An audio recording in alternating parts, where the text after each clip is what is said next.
இது தீபிகா அருணுடன் கதையோசை.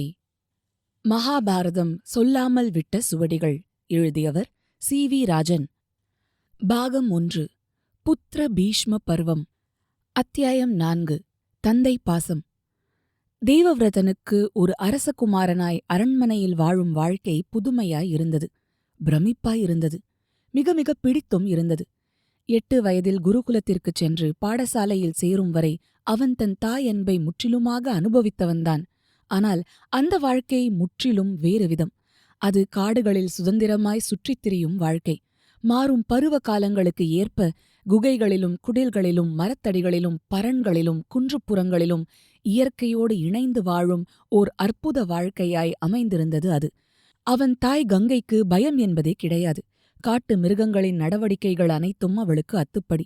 வில்லம்புகளை கையாள்வதிலும் கூர் வேலை குறிபார்த்து வீசுவதிலும் அவளுக்கு நிகர் அவளே. எந்த நொடியிலும் தன் உருவத்தை மறைத்துக் கொள்ளும் திறன் அவளுக்கு இருந்ததால் அவளுக்கு காட்டாளர்களிடமிருந்தோ காட்டு மிருகங்களிடமிருந்தோ காடுகள் வழியே சுற்றித் திரியும் வீரர்களிடமிருந்தோ எந்த ஒரு ஆபத்தும் வந்ததில்லை. விதவிதமாய் பழங்களை பறித்துத் தருவாள். கிழங்குகளைத் தோண்டி எடுத்து தீ மூட்டி சுட்டுத் தருவாள். மானையும் முயலையும் வேட்டையாடி மிருகக் கொழுப்பும் உப்பும் மிளகும் சேர்த்து சமைத்து சுவையாய் விருந்தளிப்பாள். கங்கை ஆற்றில் மீனைப் பிடித்து அதன் கரையிலேயே அடுப்பு மூட்டி சுட்டுத் தருவாள்.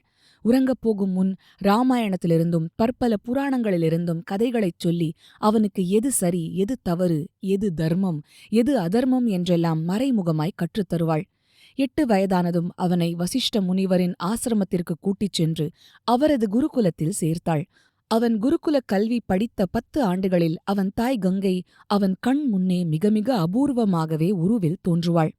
அதை ஒரு விரதம் போல் மேற்கொண்டிருந்தாள். அவனால் பெரும்பாலும் அவளது இனிய குரலையும் அன்பான வழிகாட்டுதல்களையும் செவிவழி கேட்டு வளர மட்டுமே முடிந்தது.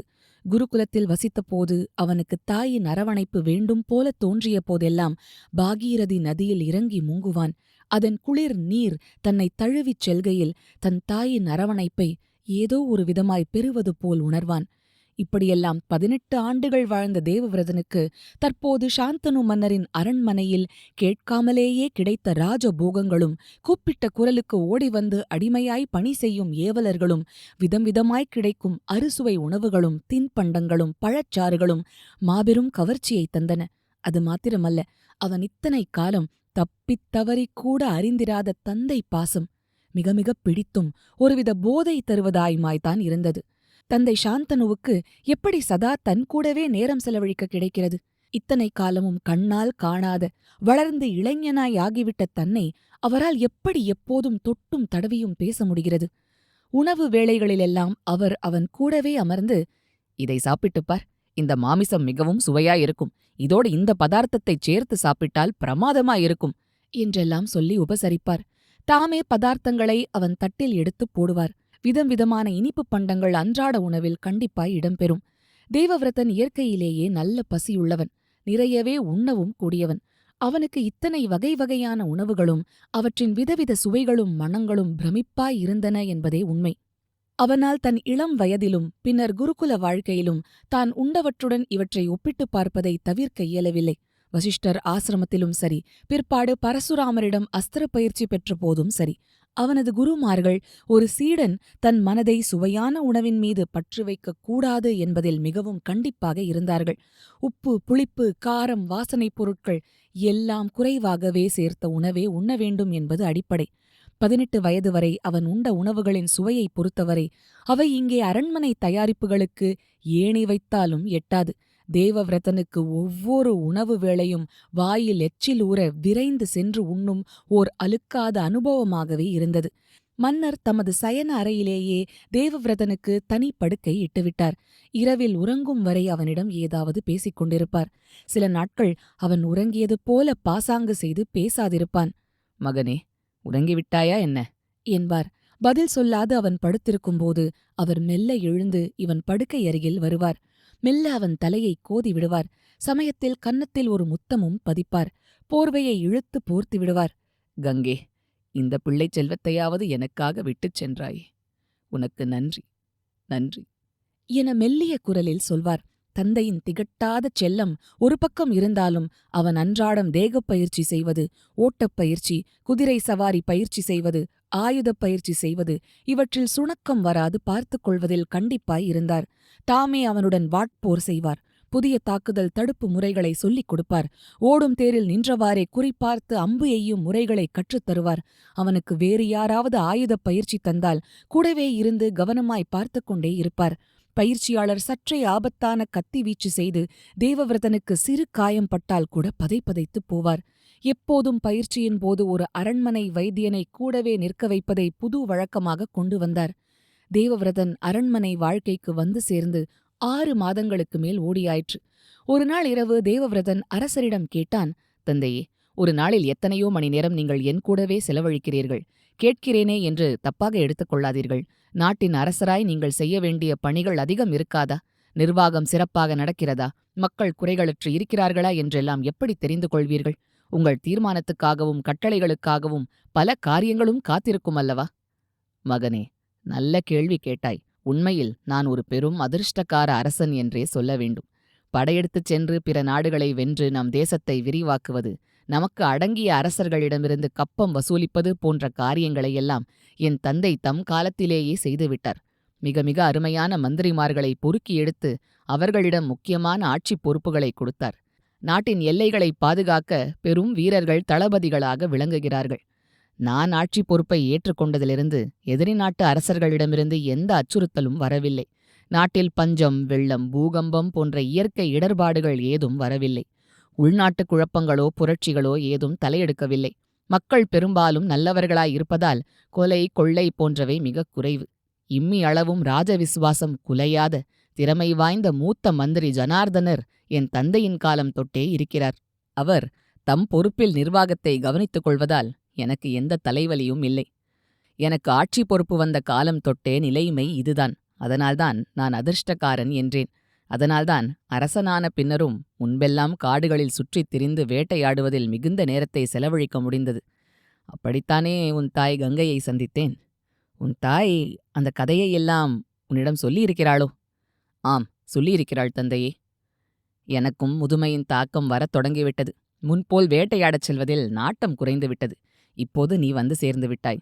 எனக்கு இப்போது ஒரு புது வாழ்வு கிட்டியது போல் இருக்கிறது. உனது வரவுக்காக நான் எத்தனை ஏங்கியிருக்கிறேன் தெரியுமா?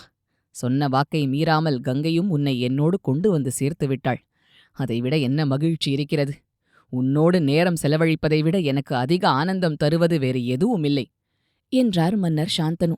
ஆனாலும் தந்தையே, ஒரு நாட்டு மன்னர் எல்லாரையும் எப்போதும் நம்பக்கூடாது. தகுதியான ஒற்றர்களை வைத்து நாட்டு நடப்பை எப்போதும் தெரிந்து வைத்திருக்க வேண்டும். எந்த ஆபத்தும் வரும் முன்னர் முளையிலேயே கிள்ளி எறிய வேண்டும்.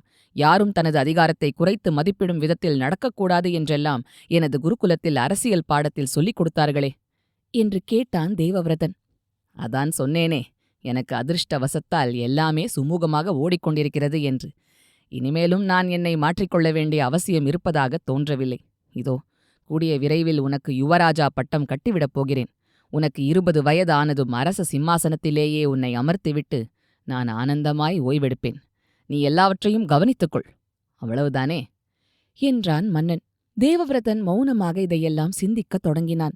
மறுநாள் தேவவிரதன் எதேச்சையாக தந்தையின் அறையை ஒட்டியிருந்த அவரது ஆடை அணிகலன்கள் அறைக்குச் சென்றபோது அங்கே இருந்த ஆளுயர கண்ணாடியின் முன் நின்று தன் தற்போதைய தோற்றத்தை காணும் ஆவல் எழுந்தது. அவனுக்கு கண்ணாடி முன் நின்று தன்னை பார்த்துக் கொள்ளும் பழக்கமே கிடையாது. அவன் முந்தைய வாழ்க்கையில் அதற்கு வாய்ப்பே ஏதும் இருந்ததில்லையே. அரண்மனைக்கு வந்த புதிதில் முதலாய் இந்த அறைக்கு அவன் வந்தபோது அவன் தன் உருவத்தைக் கண்ணாடியில் கண்டு வியந்தது அவனுக்கு நினைவிருந்தது. தேவவிரதனுக்கு மீண்டும் இப்போது கண்ணாடியின் முன் வந்து நின்றபோது வியப்புத் தாழவில்லை. 6 மாதங்களுக்கு முன் கண்ட உடம்பா இது? அவன் மேனி முழுவதுமே பரவலாய் சதை போட்டிருந்தது. தோலில் இருந்த வெய்யிற் கருப்பெல்லாம் உதிர்ந்து தோல் பெரிதும் சிவந்தும் பளபளப்பேறியும் இருந்தது. கன்னங்களில் சதை பிடித்திருந்தது. முகத்தில் முன்பு சிறிதளவு எஞ்சியிருந்த ஒரு சிறுபிள்ளைத் தோற்றத்தின் பாதிப்பு நீங்கி ஒரு இளைஞனின் கம்பீரத் தோற்றம் வந்திருந்தது. கண்கள் பளிரிட்டன. வயிறு சிறிதேனும் மேடிட்டிருப்பதாய் தோன்றியது. மீசையில் முடிகள் அடர்ந்திருந்தன. ஆஹா, அரண்மனை அறுசுவை உணவின் தாக்கம் அல்லவா இது என்று நினைத்துக் கொண்டான் தேவவிரதன். ஆகாரத்துக்கு ஏற்ற அளவு உடற்பயிற்சி போதவில்லை என்பது தெரிந்தது. இப்படியே விட்டால் நான் சோம்பல் சுகத்துக்கு அடிமைப்பட்டு இன்னமும் பருமனாகி விடுவேனோ என்கிற அச்சம் மனதில் எழுந்தது. அதே எண்ணம் மனதில் சுற்றி வர அவன் காலை உணவுக்காக உணவு அறைக்கு வந்தான். தந்தையும் அங்கே வந்து சேர்ந்திருந்தார். இருவரும் சாப்பிட அமரும் முன் ஒரு காவலாளி உள்ளே வந்து வணங்கி மன்னரிடம் ஒரு ஓலையை தந்தான். மன்னர் அதை பிரித்து படித்துப் பார்த்தார். அவர் முகத்தில் சற்றே கவலையின் ரேகைகள் தென்பட்டன. அடடா, இதைக்கூட நான் கவனிக்காது விட்டுவிட்டேனே என்று அவர் வாய் முணுமுணுத்தது. என்ன தந்தையே என்று கேட்டான் தேவவிரதன். முக்கிய மந்திரி ஜனார்தனர் கடும் நோய்வாய்ப்பட்டு இருக்கிறாராம். அவர் அரண்மனைக்கு வந்தே 10 நாட்களுக்கு மேல் ஆகிறது. வீட்டிலிருந்தே அவர் நிர்வாகத்தை கவனித்துக் கொள்வதாக நான் அறிய வந்ததால் அலட்சியமாய் விட்டுவிட்டேன். அவர் உடல்நிலை மோசமாக ஆகி வருகிறதாம். அவருக்கு என்னை அவசரமாக சந்திக்க வேண்டுமாம். சிரமத்தை பார்க்காமல் தம்மை தம் வீட்டில் வந்து சந்திக்கச் சொல்லியிருக்கிறார். உன்னையும் கூட்டி வரச் சொல்லி இந்த ஓலையில் வேண்டுகோள் விடுத்திருக்கிறார் என்றார் மன்னர் சாந்தனு. நானும் வருகிறேன் தந்தையே என்றான் தேவவிரதன் ஆவலோடு. தேவவிரதன் ஏற்கனவே ஜனார்தனரை ஓரிரு முறை நேரில் கண்டு அளவளாவியிருக்கிறான். அவர் தமது முதுமை தந்த உரிமையுடனும் மிகுந்த அன்புடனும் அவனுடன் பேசுவார். அவனுக்கு அவரைக் கண்டால் பிடித்திருந்தது. அவர் மீது மிக்க மரியாதையும் வந்திருந்தது. இருவரும் உணவை முடித்துவிட்டு மந்திரியின் வீட்டிற்கு ரதத்தில் ஏறி புறப்பட்டனர். நேயர்களே, இனி மீண்டும் அடுத்த வாரம் சந்திப்போம். அதுவரை உங்களிடமிருந்து விடை பெறுவது கதையோசை தீபிகா அருண்.